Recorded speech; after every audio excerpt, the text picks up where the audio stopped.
So, I guess we'll give it a go of Valkaru Protectorate, because I've already played a bit of Protectorate, but I haven't played the Valkaru yet. So we'll give them a go. I can't decide his faction, but I think it's generally going to be Grell or Protectorate. I haven't actually seen a Legion AI yet. So I could be wrong on that front. Again, I haven't played this a lot. But we're going to get stuck into it. There's this bit of a lag at the start. Rather than giving you a proper loading screen, it just jumps straight in. And while everything loads, all sort of kicks off. So, start off, we're probably just going to want to get a supply platform. I'm not particularly good at this. I really only started learning. But you really want to get a supply platform. And you do want to get an operating tower, so you can sort of fast expand with that, but they're quite expensive. So you might choose to just go for a barracks as well.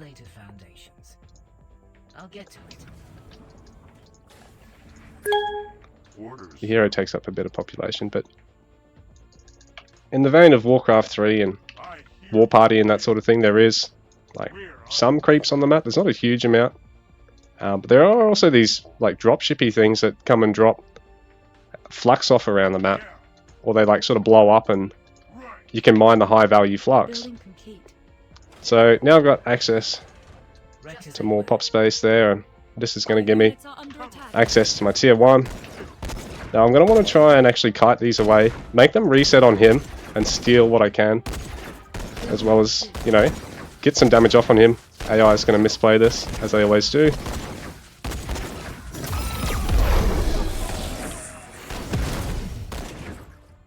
And I can sort of just leave that be. He'll be able to finish that off himself.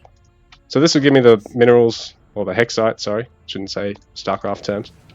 Or Warcraft, or Command & Conquer, or Age of Empires terms. Just use the real terms. So it gives me the resources I need to actually get that expansion. And also, maybe look at getting some commandos. Or if I want to get some bastions, I can look at adding my research lab. But it's going to need some flux, so I can start producing these harvesters. So they'll distance gather, because there's no flux around my starting base. But then once this finishes, I think it can drop off at the operating tower, because these can also train them, so it's really a good idea to capture this. But here's the talent tree. This will actually unlock air units, so I've got to work towards that from top down. And I can actually sort of pick these in any order. So I can go beam up and then get lifesteal, or merc cooldown, vehicle durability, elite infantry, whatever. So you get sort of one per tier till you work your way down, then you start from the top again. So I'm going to grab that, gives us bonus XP, and you got these abilities here, so beam up, Protectorate specific, really nice upgrade. So you don't really have to worry about building these expansions. Well, the extractors around the operating tower seems to be automatic, so this is rough. I want to try and get past him, take minimal damage. AI is going to misplay this, so just let it happen.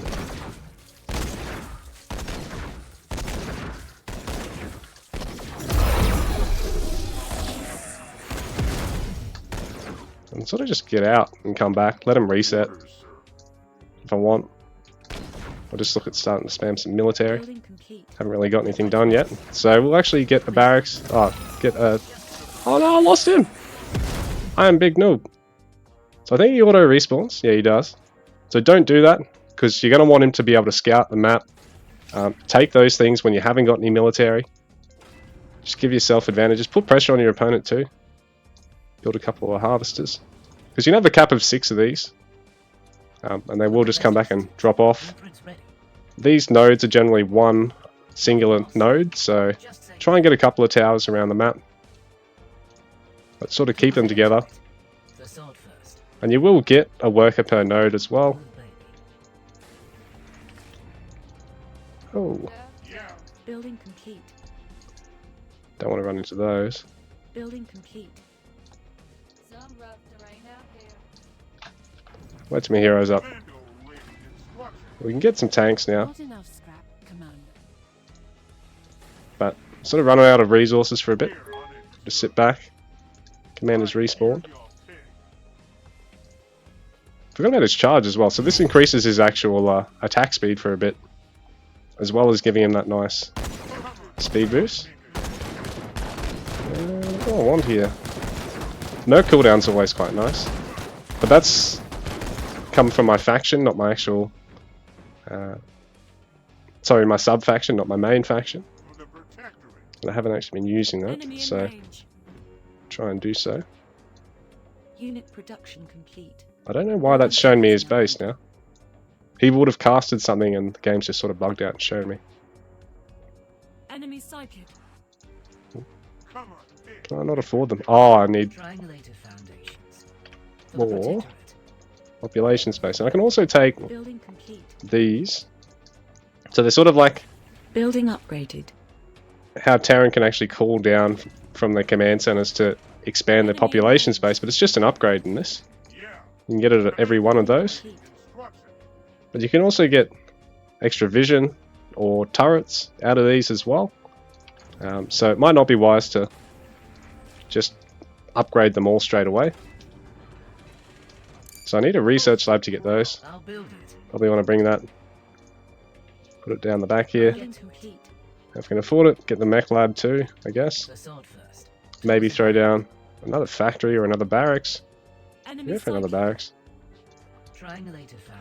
Line them all up in a hotkey. I'm trying to actually get some of these out in the field now. Reinforcement building complete. So these guys seem to pretty much instant train, Range. Not enough. as long as you can afford them. Yeah. Hounds. Bit of tanks. So I've gone more in the way of vehicles than infantry.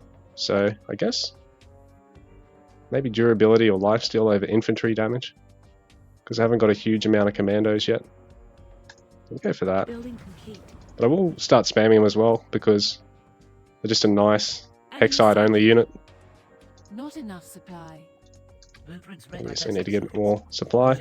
Game's pretty vocal in terms of what you do and don't need to keep your eco and your production going. It even tells you when you got idle production, which is something a lot of RTS doesn't really do. Building complete. Like Age of Empires doesn't even tell you what resources you're short of with an audio queue, but it does give you a text queue. StarCraft tells you what resources you need with an audio queue, but doesn't give you a text queue, so you don't know by how much. You've got to calculate it yourself. This sort of seems to tell you audio everything, but again, no text queue, so you're not getting as much information as you could, Enemy in I guess. But all I'm trying to say is that none of those systems are perfect, basically. I'm going over on pop here. We can probably fit in a bit more production here. Maybe another factory. So I'm a fair bit away from actually unlocking air units here, so that's an airstrip, which is also going to let me use airstrike. Enemy sighted. I probably want to get some of these upgrades, so Our units shredding are rounds is nice because enemies just take more damage the longer you fight. You see big groups of units, you know, try and use blast or something. So I'm against Grell. They're going to play pretty expansively. It's a bit like playing against Zerg and StarCraft, really, with needing to build something to actually give yourself a terrain change, and that terrain change gives you combat bonuses. I'm not sure exactly what they are, but I'm assuming it's healing and attack and movement speed, because that's what it is in StarCraft, I'm pretty sure. Enemy in range. So I can afford to get a couple more harvesters here, I think. Our units are under attack. Our units are under attack. Try to go up to harvester cap now. Maybe add one more tower. Time to lose everything. At most RTS, it's nice to be engaging your opponent and harassing him, but you don't want to do it at your own ability to max out. Not enough flux. Well, at the cost of your own ability to max out, I should say. Mercenary Lab's always nice because you can sort of let this bank up and then just spam them out in the crucial moment of the fight.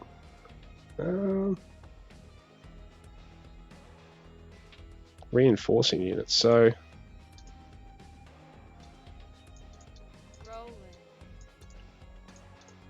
Enemy sighted. Sure what reinforcing units is that just what you train? We'll see in a sec. We're doing a bit of learning here. Try and destroy this as well. Cut down the rush distance a little bit here. So yeah, it tells you when your production is idling as well, which is helpful. You can sort of turn these into defensive encampments. Reinforcement ready. Seem to be doing alright, considering I'm only engaging with half my army. Something you almost never want to do in RTS unless, you know, the units sitting out of the fight are attacking somewhere else, you know. It's just a general thing that you never want to be fighting at a disadvantage. Maximising, you know, your overall damage and health pool in the fight. Get through this and then keep pushing with that. So, can't see anything up here yet. Kill that root. But yeah, this matchup really has a lot of like TVZ-esque sort of vibes, I'll say. Not that I'm going to say this game is just a rip-off of StarCraft. It's not, but I think in a good way it sort of does feel similar. Enemy in range.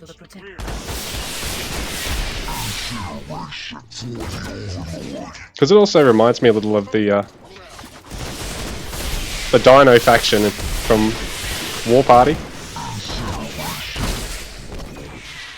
I fucking love that indie RTS, to be honest. I think stop commanding is actually more efficient than attack commanding too, so that's sort of a sleeper advantage for AoEO players. So we're all used to doing that. Our units are under attack. Building upgraded. What sort of vision is this going to give me? We'll find out.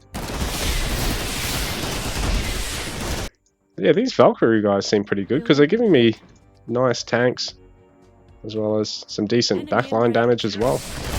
You know, nothing worse than really having this tanky army that can't kill anything and just ends up losing the DPS race anyway, or conversely, you know, you got this great glass cannon build, but you can't even get a second round of damage off because everything's just melted.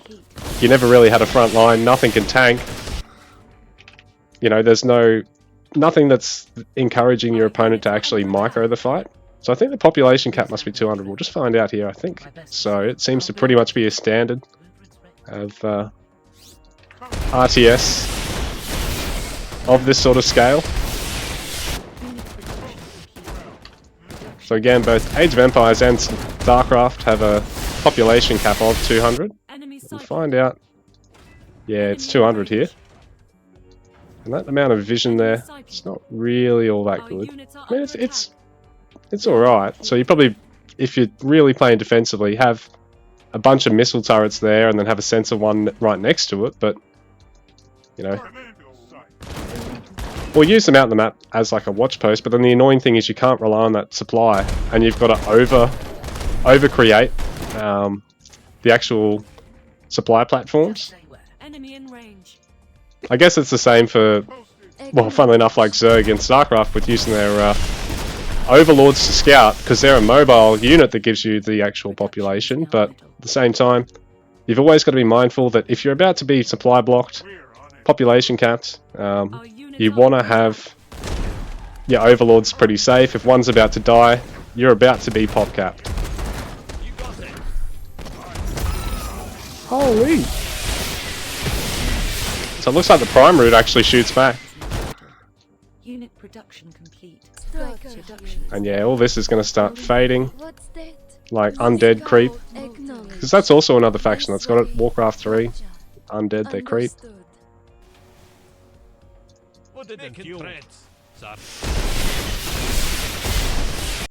And yeah, I might give Legion a go, or Grell a go next game. In a different sub-faction.